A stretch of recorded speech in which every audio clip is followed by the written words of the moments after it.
नमस्कार बंधुगण केमन आছেন सबाई आशा करी सबाई भालोई आছেন। मंडल ब्लग्स चैनेले आपनादेर सबाइके स्वागत। आज के आपनादेरके आमी काँठालेर एकटा नतून रेसिपि करे देखाबो। এই যে দেখছেন এটা হচ্ছে কাঁঠালের আইসক্রিম। চলুন প্রথমে আমি কাঁঠালটা ভেঙে নিই। কাঁঠালটা ভাঙতে হলে প্রথমে হাতে একটু সরষের তেল মেখে নিতে হবে, তারপরে কাঁঠালটা ভাঙতে হয়, না হলে হাতে কিন্তু কাঁঠালে প্রচণ্ড আঠা আছে, সেই আঠাটা লেগে যেতে পারে। কাঁঠাল আপনারা এমনি এমনি খান অথবা মুড়ি মাখিয়ে খান, তারপরে আপনারা ফুলুরি বানিয়ে খান, আরও অনেক কিছুই রেসিপি হয়। তবে আমি আজকে যে রেসিপিটা আপনাদেরকে করে দেখাচ্ছি, এর আগে এই রেসিপিটা আপনি কখনোই করে খাননি। এই রেসিপি খেজা কাঁঠালেই ভালো হয়। প্রথমে কাঁঠালের কোয়াগুলো সবগুলো বের করে নিলাম। এবারে এক একটা কোয়ার ওপর দিকে বটার দিকে এই রকম কাঁচিয়ে করে কেটে নেব, তারপরে বীজটা আস্তে করে ওখান থেকে বের করে নেব, যেন কোয়াটা গোটা থাকে, যেন ভেঙে না যায়। দিয়ে একটা একটা করে বীজ বের করে নিয়ে কোয়াটা খালি করে নিলাম। তারপরে একটা যে কোনো পাত্র নেব, সেখানে এইভাবে সোজা করে বসিয়ে রাখবো, মানে ওপর দিকে খোলা মুখটা থাকবে।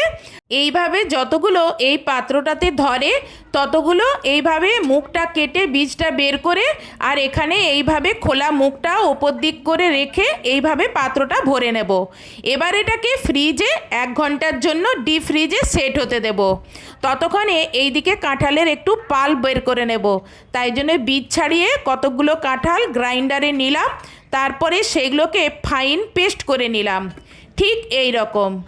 এবার একটা বড় বাটিতে ছোট বাটির 1 বাটি হুইপ ক্রিম নেব, আর এই হুইপ ক্রিমটা একবারে চিল্ড হতে হবে। এবার এটা ইলেকট্রিক বিটারের সাহায্যে ফেটিয়ে নেব। দেখবেন এটা ফেটাতে ফেটাতে এটা পুরো ফুলে ডবল হয়ে যাবে আর দেখতে পুরো সাদা হয়ে যাবে। এবার এর মধ্যে আমি 1 চামচ কাঁঠালের পাল্প দিলাম, আর 2 চামচ এখানে ভ্যানিলা এসেন্স দিলাম। এবার এটাকে আরেকবার ইলেকট্রিক বিটারের সাহায্যে ফেটিয়ে নেব। জাস্ট এটা মিক্সড করে নেব, ফেটানো বলতে জাস্ট এটা মিক্সড করে নিলাম। আপনারা হয়তো দেখতে পাচ্ছেন এর মধ্যে মাছি ঘুরছে, কিছু করার নেই। কাঁঠাল এমন একটা জিনিস, কাঁঠাল ভাঙলেই বাইরে থেকে মাছিরা চলে আসে। এবার একটা প্লাস্টিকের কোন নিলাম, সেটাকে গ্লাসের মধ্যে রেখে ওটাকে খুলে রাখলাম, যাতে ক্রিমটা ভরতে সুবিধা হয়। এবার হাতায় করে দেখুন কত সহজে ক্রিমটা ভরে নিলাম। এবার প্লাস্টিকের কোনটা সামনের দিকে কাঁচি দিয়ে এইভাবে ছোট্ট করে কেটে নেব, তাহলে ক্রিমটা মুখের কাছে চলে আসবে। ব্যাস, এবারে ক্রিমটা রেডি হয়ে গেছে। এবার 1 ঘন্টা পরে আমি এই কাঁঠালটাকে বের করে নিয়ে এলাম ডিপ ফ্রিজ থেকে। এখন কিন্তু কাঁঠালগুলো যথেষ্ট শক্ত হয়ে গেছে। এবার এক একটা কোয়া হাতে ধরুন আর ক্রিম দিয়ে এইভাবে ভরে নেন। ক্রিম দিয়ে যখন ভরবেন একদম তলার থেকে ক্রিমটা প্রেস করে বাইরের দিকে বেরিয়ে আসুন, না হলে তলায় কিন্তু ফাঁকা রয়ে যাবে। এইভাবে সবগুলো আমি কোয়া ভরে নেব। আর ক্রিম যদি আগে আপনার ফাটানো হয়ে থাকে তাহলে এটা আপনি ফ্রিজে রেখে দেবেন, না হলে কিন্তু এটা আবার নরম হয়ে যাবে। দেখুন সবগুলো কাঁঠালের কোয়া আমি ক্রিম দিয়ে ভরে নিয়েছি। এবার ঢাকনা লাগিয়ে আমি 1 দিনের জন্য ডিপ ফ্রিজে রেখে দেব। 1 দিন পরে আবার আমি এটাকে বের করে নিয়ে আসব। এই দেখুন বের করে নিয়ে এসেছি। এবার ঢাকনা খুলে আপনাদেরকে দেখাই কত সুন্দর আইসক্রিমগুলো হয়েছে। দেখুন জ্যাকফ্রুট আইসক্রিম। এভাবে আপনারাও একবার বানিয়ে খেয়ে দেখুন, কি দারুণ এর টেস্ট।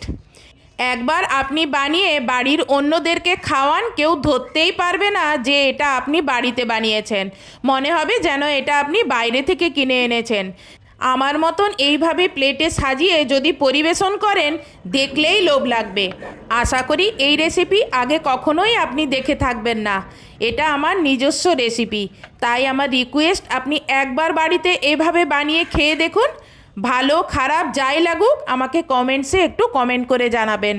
আর আজকের এই ভিডিওটা যদি আপনার ভালো লেগে থাকে তাহলে ভিডিওতে লাইক করবেন, আর চ্যানেলে যদি নতুন হন তাহলে চ্যানেলটি সাবস্ক্রাইব করবেন। আর ফেসবুক থেকে যদি দেখে থাকেন তাহলে ফেসবুকটি ফলো করবেন। আজকের মতন এখানেই ভিডিওটা শেষ করছি। নেক্সট ভিডিওতে আপনার সঙ্গে আবার দেখা হবে। বাই।